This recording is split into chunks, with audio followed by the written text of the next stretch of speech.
मध्यवर्ती नारायण सरसिजा सरसन्निविष्टा केयूरवान् मकरकुण्डलवान् किरीटी हरिरण्यमय धृतशङ्खचक्रः।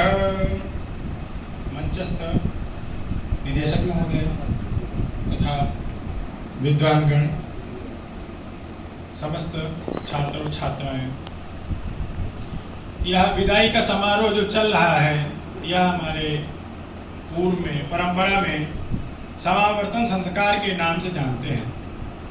हाँ, सही भी है कि यहाँ पे कोई गुरुकुल तो नहीं है कि पूरा अध्ययन करने के बाद में हम लोग समावर्तन संस्कार मना रहे हैं, लेकिन उस परंपरा को निर्वहन करना है, उसको आगे बढ़ाना है। उसी क्रम में यह समावर्तन संस्कार किया जा रहा है।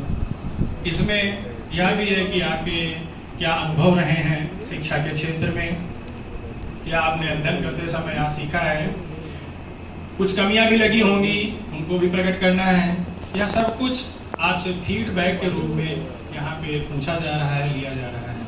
ये बहुत अच्छी बात है।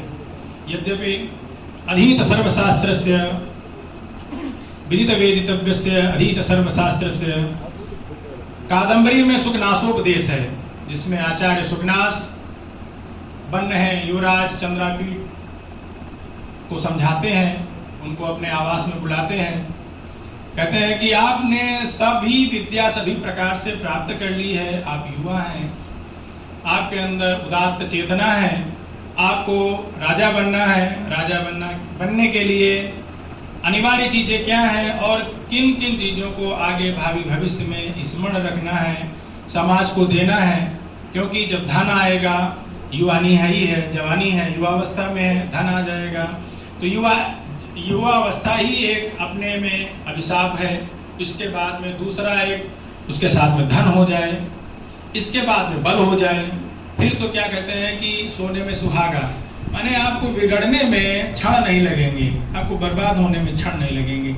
इसलिए जो भी कदम उठाएंगे वह बहुत सोच और समझ करके ही करना है।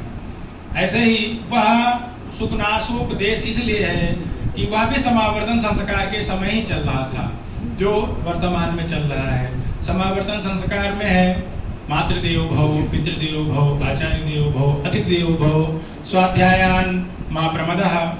आचार्य आपके देवता हैं, माता आपकी देवता है, पिता आपकी देवता है, अतिथि आपका देवता होगा, क्योंकि आप समावर्तन संस्कार से गृहस्थ आश्रम में प्रवेश करेंगे जो हमारी वर्ण आश्रम व्यवस्था में चल रहा है। तो आपकी जिम्मेदारी और अधिक हो जाएगी। अभी तो आप छात्र थे, छात्र में बहुत जिम्मेदारी नहीं रहती है, केवल अपना स्वाध्याय करना, अध्ययन करना, बस। जब आप किसी पद और प्रतिष्ठा और सम्मान और एक परिवार में जाते हैं तो आपके पास बहुत ढेर सारी जिम्मेदारियां हो जाती हैं, और उसमें कोई भी गलती अगर होती है तो वह अक्षम्य हो जाती है, वह अपराध माना जाता है। अगर कोई गलती हो जाती है आपसे तो उसका निर्वहन करना है। वर्तंतु ऋषि अपने गुरुकुल में आचार्य छात्रों को शिक्षा दे रहे थे, ऐसे ही वहां पे भी समावर्तन संस्कार चल रहा था। शिष्य कौत्स ने कहा कि गुरुजी हम कुछ दक्षिणा देना चाहते हैं, क्योंकि आपसे अध्ययन किया है, तो बिना दक्षिणा दिए जाना यह उचित नहीं है। आचार्य ने कहा कि हमने जो आपको शिक्षा दी है वह शिक्षा समाज में आप दीजिए और समाज को सभ्य बनाइए, शिष्ट बनाइए, यही मेरी गुरुदक्षिणा है। बार बार आग्रह करने पर कौत्स ने, तो वर्तंतु ऋषि उस पर क्रुद्ध हो गए, कहा कि अच्छा तुम दक्षिणा देना चाहते हो।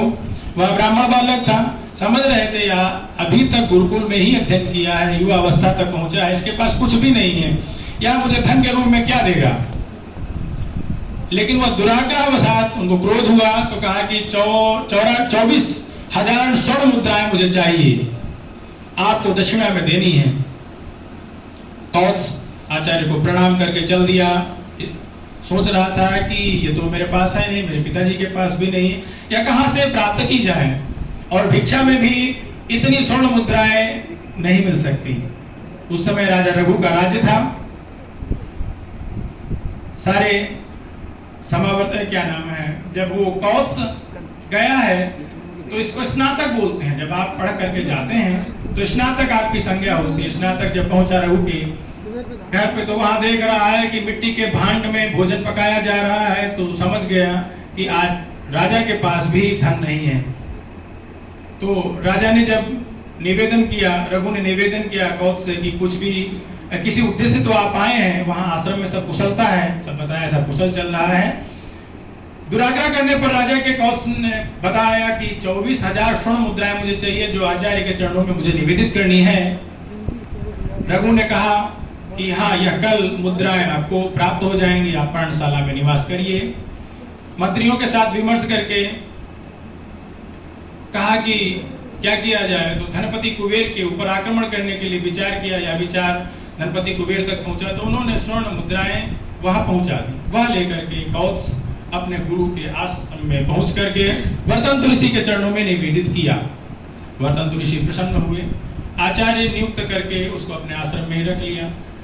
कपिकुल मौल मुकुटमणि कालिदास जी ने वर्णन किया है, और ऐसा ही वर्णन समावर्तन संस्कार का सांदीपनी आश्रम में भगवान कृष्ण के साथ हुआ। भगवान कृष्ण ने भी सांदीपनी ऋषि से कहा कि महाराज आचार्य गुरु, आप मुझसे कुछ दक्षिणा ले लीजिए, मैं तो राज परिवार से आता हूँ। तो सांदीपनी ने कहा ऐसा कुछ नहीं है, हमारे लिए सारे शिष्य समान हैं, और यही गुरुदक्षिणा है आपकी, आप समाज में जा करके समाज को दिशा और उसकी दशा को सुधार करें और अपने पथ पे निरंतर अग्रसर हो। लेकिन फिर भगवान कृष्ण ने आग्रह किया तो कहा कि अपनी गुरु माता से जाओ, वहां मिलो।